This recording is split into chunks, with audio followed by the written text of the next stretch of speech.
Welcome to Movie Toast. This isn't a news or a review episode. This is kind of just like shooting the shit with the guys. This is an extra slice of toast. Just slice of toast.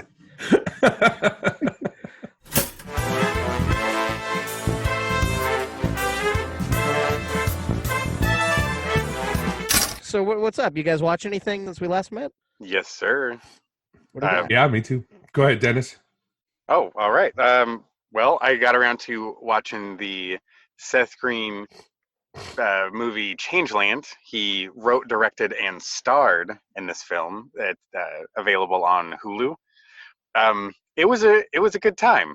I really kind of went into it without any expectation as to what the movie was. I just saw he made it and had that much influence in it, and it's like, hey, let's give this a fucking shot. And Isn't Macaulay Culkin in that? Yes. Oh, he is fantastic. I can't wait to see it. So what's the movie about?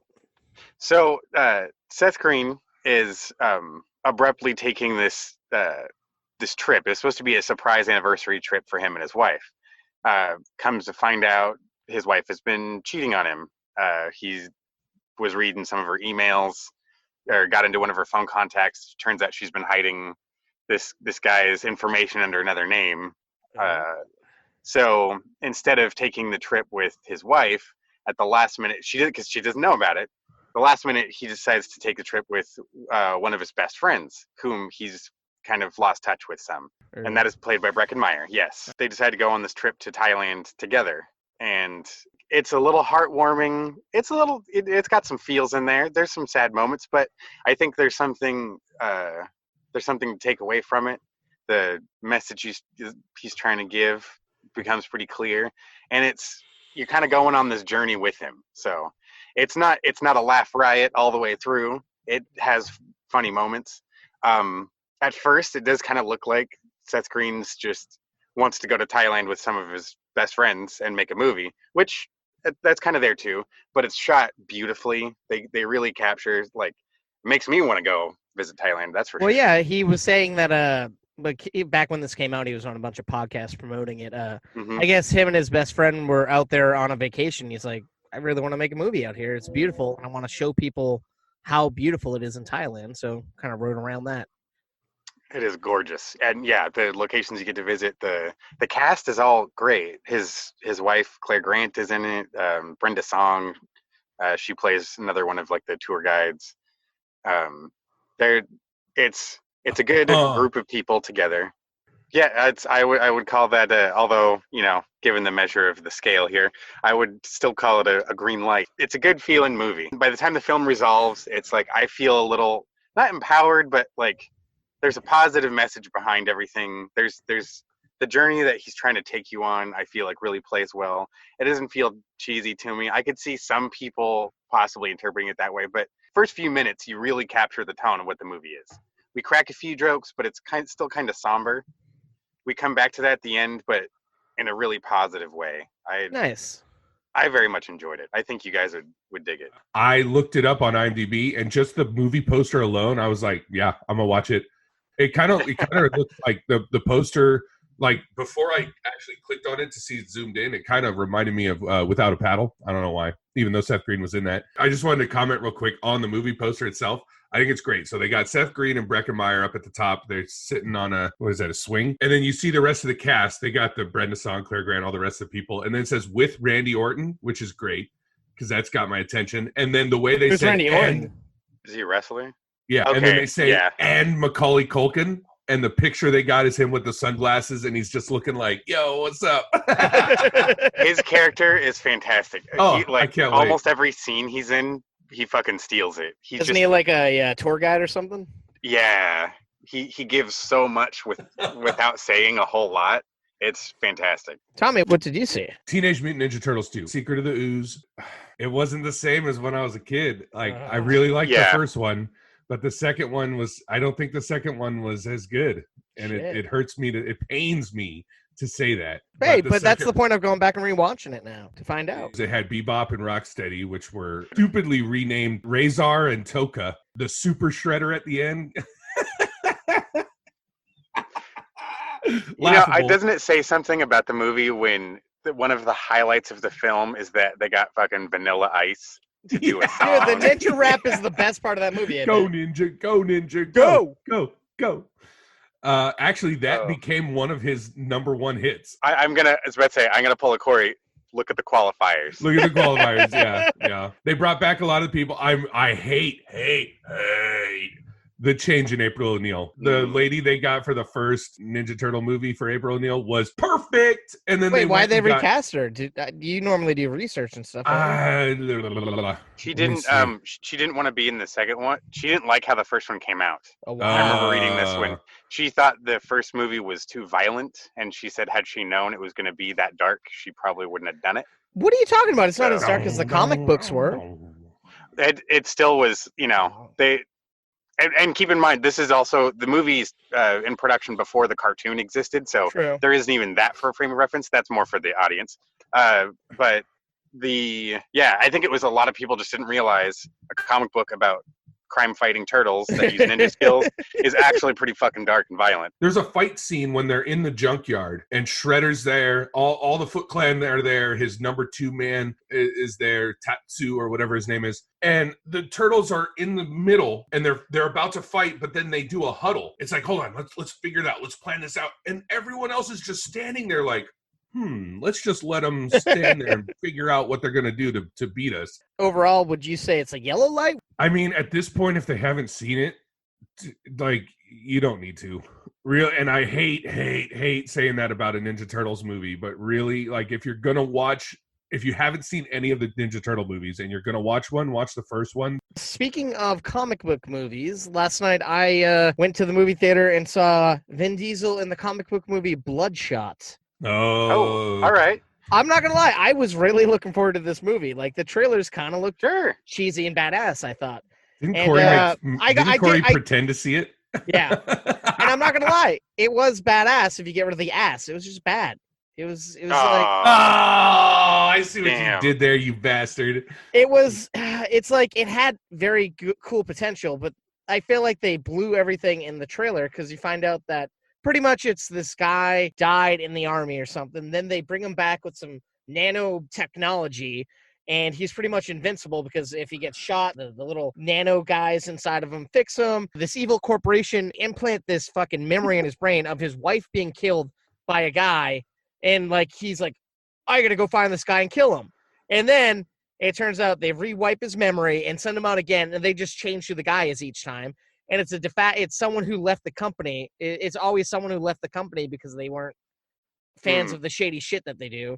And it's just, it's so sloppy. The dialogue's terrible. It's more like cutscenes in a video game. I will say they do cool things with the camera, but it was a red. It kind of sounds like a mix between like a revamped RoboCop and then the bad guy from Hobbs and Shaw. I mean, was the surrounding cast, did they help Vin Diesel in the movie, or was it a bunch of no-name who are they? Pretty much no names. Is it at least just worth just to watch some fucking like badass action stuff? I just wanted, watching him punch like the rifle in half in the trailer. It's like I just want to watch 90 minutes of that. That's the thing. The trailer is the best part of this movie. There is a cool scene where he's like fighting in like an underpass in a city. And there's like red lights on him, flowers everywhere, and he's fucking people up. But everything badass is pretty much in that fucking trailer. It was basically a burnt piece of toast. Oh, yeah, easily. If you're not looking for plot, if you're not looking for good dialogue, if you're looking for some fun action, yeah, you could check it out. Honestly, I don't even want to give it a yellow light. I want to give it a red light because it's not necessary. Whoa. Slick move by Universal. They announced that they are going to be releasing a lot of their theatrically released films to VOD. But be ready to pay some theatrical prices just to watch it at home. But it's not really that bad, though, because they're aiming for about $20 for a 48-hour rental. And if you go to the fucking cinema, $20 is the price of 1.5 tickets. So if you have a family or a group of people in a house, it's a fucking bargain. Yeah, but Google Play has rentals for $2.99 for 48 hours. Yeah, so but they're not day and date brand new movies. Yeah. Trolls World Tour. I'm sorry. Yeah. I'm so excited for Trolls World Tour. I'm a giant Trolls fan. I just bought Trolls Oreos, today. It's sad. It's fucking sad. And I was like, oh no, because I was excited because Trolls took the spot that was being held by, I think, Fast and Furious or some movie, James Bond. And I'm like, we're seeing it a week early. And then I'm like, we're not seeing Trolls anymore. And then they're like, we're releasing it. I'm like, yeah, fuck So you you're gonna spend the $20 and I'll spend the $20. I'll I'm the spend only person that loves it. just so he can watch it 4 days in a row. Oh, yeah, no. Like, honestly, I talk about Trolls so often. Sarah gets so pissed when I talk about Trolls. I just get excited. If I'm out and that song comes on from the first movie, the hit Justin Timberlake song, I'm just like, Trolls, I got to watch it. I just bought the DVD on Black Friday because I'm like, I don't have it. What if Netflix gets rid of the movie? I love Trolls. Like you were saying, The Hunt, Invisible Man, those guys are going to be on VOD. So that's pretty awesome. I'm hoping that other people are going to jump on board, other studios. It'd be interesting to see if they start pulling other stuff out that we weren't expecting. There's certain movies that most definitely you shouldn't do that to.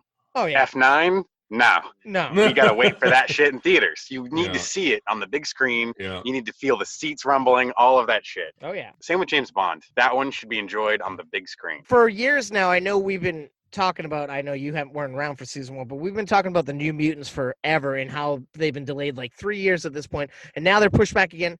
Just put it on Disney Plus at this juncture. It's going to be a win for everybody. So the reason they're doing this is because theaters shut down for like 3 months. It's just crazy out there. It's going to be a movie drought here very shortly. Oh, yeah. Oh, but then when it comes back, it's going to be hard to get into the movies. Oh, yeah. People want to get the fuck out. Like, people are going to be ready for being out in the world. So. Oh, and another movie that we've been talking about a lot this season, Uncharted, finally starting production. Nope, now they just push that off to who the fuck knows when. Oh, yeah. Sorry, but everybody.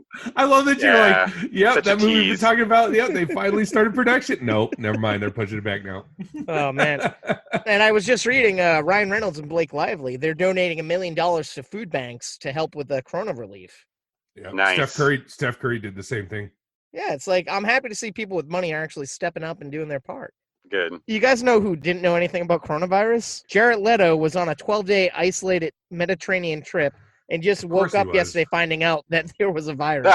Of course he did. If there was one celebrity that I would think about that picture that had no clue, he would be one of them. That's just so crazy. Oh.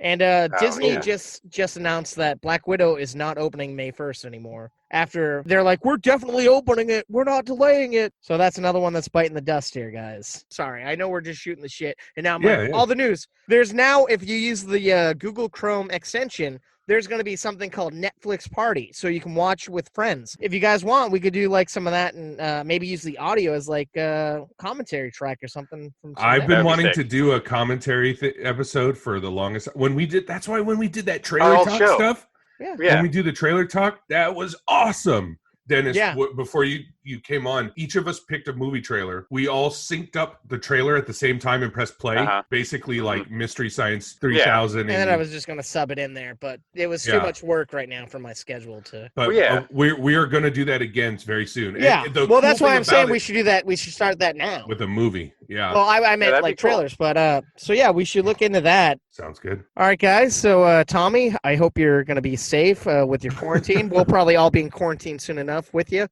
Yeah. It's going to be a Walking Dead over here in Santa Clara County. Get all the zombie movie lineup all prepped. Yeah. I'm happy that you can laugh about it right now. Dude, I told my dad this morning, I said, if there's a zombie apocalypse or some type of like, I would not survive in a post-apocalyptic world. I can't. think a lot of us would. No electricity. No. I mean, the only part is, I wouldn't survive. So we need to make sure that everyone helps to fix this thing. Yeah. Any last words for you, Dennis? Like this is the last time to speak ever. Oh, yeah. I don't know. If we still have power in the coming weeks, hopefully we can keep recording. When this meeting time runs out, so does our internet. Hopefully everyone's staying safe. Other than that, everybody just stay toasty. Oh, man. Hey, and gotta get it in there. The listener that texted me, they said that they were a big fan of you. Thanks for reaching out. Oh, everyone appreciates the fan base.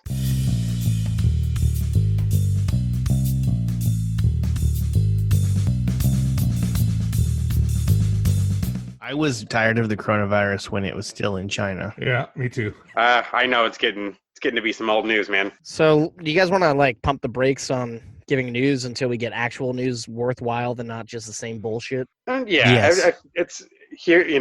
Hearing about what production shut down this week. Let's just assume they all are. Like, yeah, It's just it's not interesting. No. Yeah. And then it's There's what no- movie's coming to streaming services this week.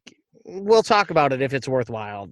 Yeah, let's let that list stack up a little bit till it's something sizable. Let's just be Movie Toast reviews for a couple of weeks and see what happens. Play it by ear. Yeah. Alrighty. Don't you worry, toasters. We'll keep chatting with you. Stay toasty.